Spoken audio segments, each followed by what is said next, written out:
Hey, everyone. Thanks for joining us for today's media availability with Joey Porter Jr. If you guys have any questions, use the raise hand feature and I'll call on you. We can start with Mark Brennan. Hey, Joey, thanks for your time today. Sorry to interrupt your lunch there. I know you good. Hey, we talked to James a little bit ago, and he said he still sees a lot of room for growth in your game. Where do you think you can get better, and how important is it that the coaches, Terry, James, keep pushing you to get better? Thanks. I feel like I could get better in I'll say not really my man coverage, just my technique more down the field in my man coverage. I've been hit with some penalties lately that I know I need to work on. So I feel like they could be fixed, and I feel like this is the best game for me to show that I've worked on my craft and fixed my mistakes in the past. So we just keep it one game forward. John Petishnock, Seth Engel, you're next. Hey, Joe, we just talked with Jair, and he said you might be the most competitive guy on the defense. Just wondering, how did you kind of get that competitiveness? How did you mature it over the years, and where does that come from for you? I feel like I've always been competitive since I was a kid. I always wanted to be the best at anything I do. Some say I get that from my father, but it was really my mom and my dad. They always pushed me to just always trying to win and be better. So every time I step on that field, that's what I try to do. I try to compete with the best and show that why I feel like I'm the best out there every time I step on the field. Seth Engel, Joe Smeltzer, you're next. Hey, Joey, thanks so much for your time. Can you walk through exactly what you do in practice to limit playing with penalties? I've been recently we've been playing with gloves. We've been playing with kitchen mitts, tape balls around our hands just to be less physical, I'll say, during the passing routes. I mean, we really emphasize being physical as a defense this year and being a defensive hold. So I'll take those penalties to the chin and just work to fix them. Joe Smeltzer.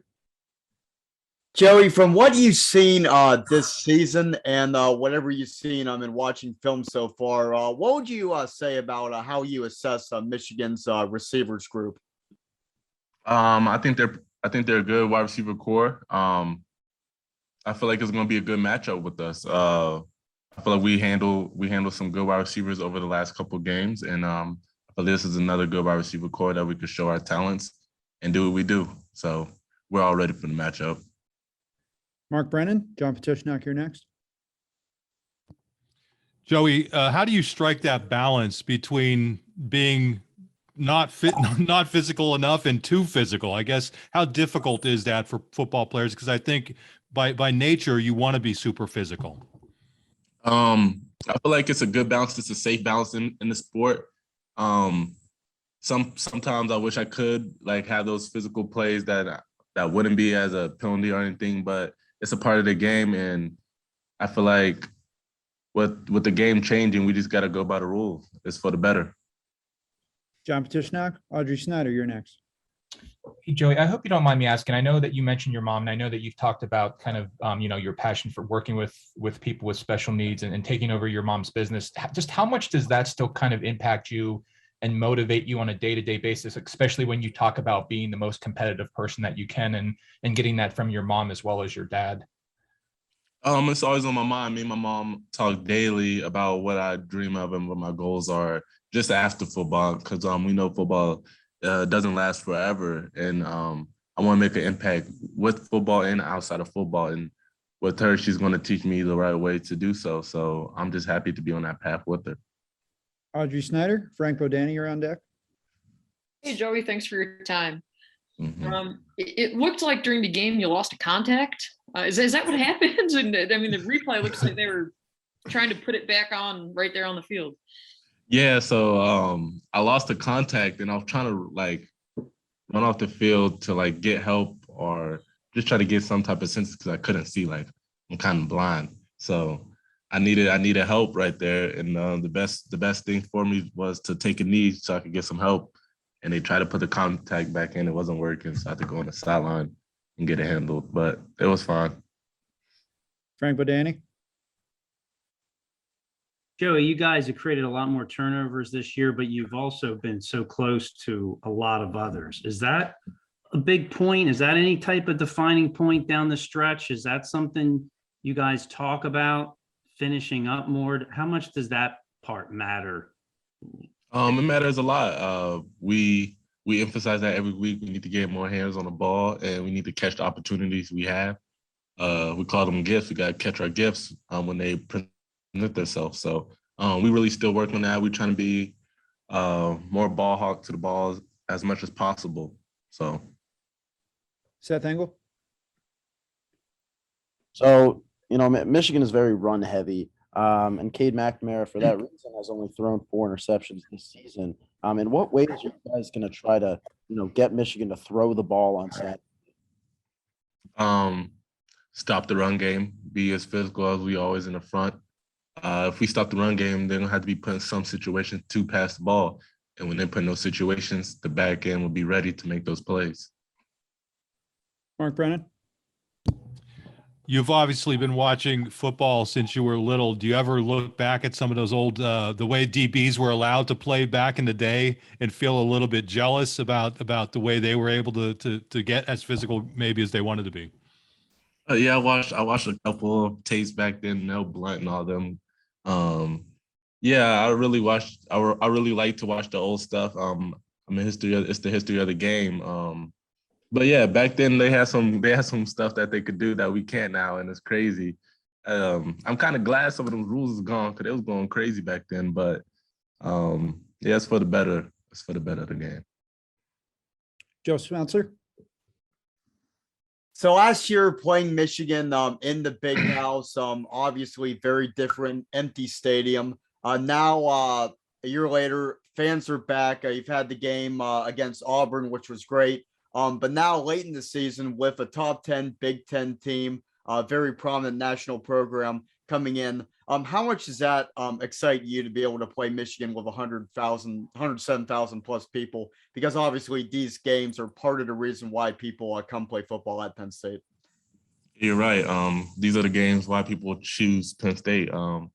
We get to play Michigan at our spot. It's going to be a fun game. It's a long-awaited game. Everybody likes these games. I'm excited, but we always got to treat it like it's a regular game. It's a one-to-know opportunity for us to go out there and prove why we still feel like we're one of the best out there. We can't sleep on this opponent. We know that they're a good opponent. They're ranked, but we also got to trust in ourselves and feel like we could get the dub. John Petishnock? Hey, Joey, in terms of one-on-one matchups, I know that there was a time against Ohio State, they were like at the 1 or 2 yard line, quarterback came your way one-on-one, you batted the ball away.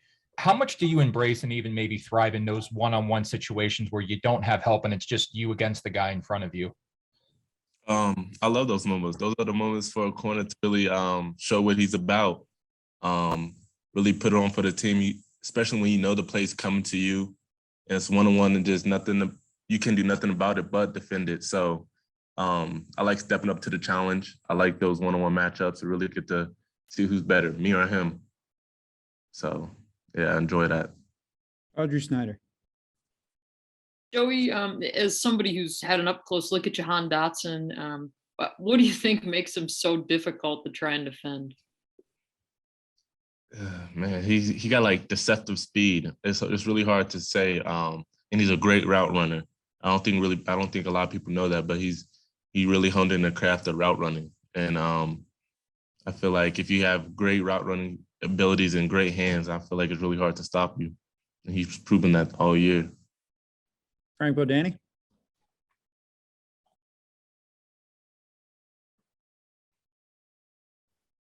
Frank? We'll go to Seth Engel. Joey, can you kind of detail, the growth of the cornerback room this season, specifically that of Daquan Hardy? I feel like Daquan, we call him Day-Day. I feel like Day-Day really stepped into the nickel role. I feel like he really mastered that position for us and for this defense, and he's been a real big key, a part of our success as a defense. He's the definition of playing his role. I feel like he knew his role and he played it well. And he mastered it, in my opinion. Mark Brennan, Audrey Snyder, you're next. You guys have that mantra of compete at everything you do. So is there a competition at all between the safeties and corners about intercepting passes? You know, which room is getting more, and how do you think you guys are kind of holding up in that? We try to do some type of competition. We know they safety, so they get to roam around back there and get more plays at the ball. But we just try to be as one, really. There's no really competition between us. We just try to be the best as a whole and really just bet on ourselves, if anything, who's going to make the play, who's going to be that guy when the time comes. And like last game, it was Tig. He stepped up and was that guy and took that play and silenced the crowd. So it really could be one of us, and we just hope it could be any of us. So yeah. John Sauber. Joey, how does it kind of affect your game to have Jair and Daquan behind you, sort of knowing you can trust them to kind of mask any mistakes you make? I feel like we got a good relationship in the backfield. I mean, the back end. They trust me to leave me on the island sometimes and lock anything down, and I trust them to be over top and make those plays if I ever get caught lacking. So we have a unique understanding, and I feel that's what make us really go as a secondary. We all trust each other that we can make those plays. Good time for two more. We'll go to Seth Engel and we'll wrap up with Audrey Snyder. So with the win over Maryland, you guys finally snapped that 4-game losing streak. After that's all over, what do you think you guys learned from that cold streak? We knew it was going to be adversity, and we just have to figure out how we're going to fight back and who we really are. We have to dig deep and figure out what kind of team we wanted to be. We have to figure out if we really Penn State or not. That was a question going into the game, even in Maryland, like, are we going to be Penn State or not? And we dug deep and really decided we were going to be Penn State and get that win. We just got to keep on going. And Audrey Snyder. Sorry, couldn't find the unmute button. Joey, what can you tell us about Jaylen Reed at this point in his development? What's he done to maybe impress you? I feel like he stepped up as a freshman. I feel like he was overlooked as a freshman coming in. People didn't think he was going to get a lot of playing time. And as soon as he came in, he was making plays out the gate. And just to be so mature and to know the playbook and understand the game at such a young age, it's really good to see. I got high hopes for him. He's going to be a good ball player here. All right. Thanks, Joey, for your time. Thanks, everyone, for joining us.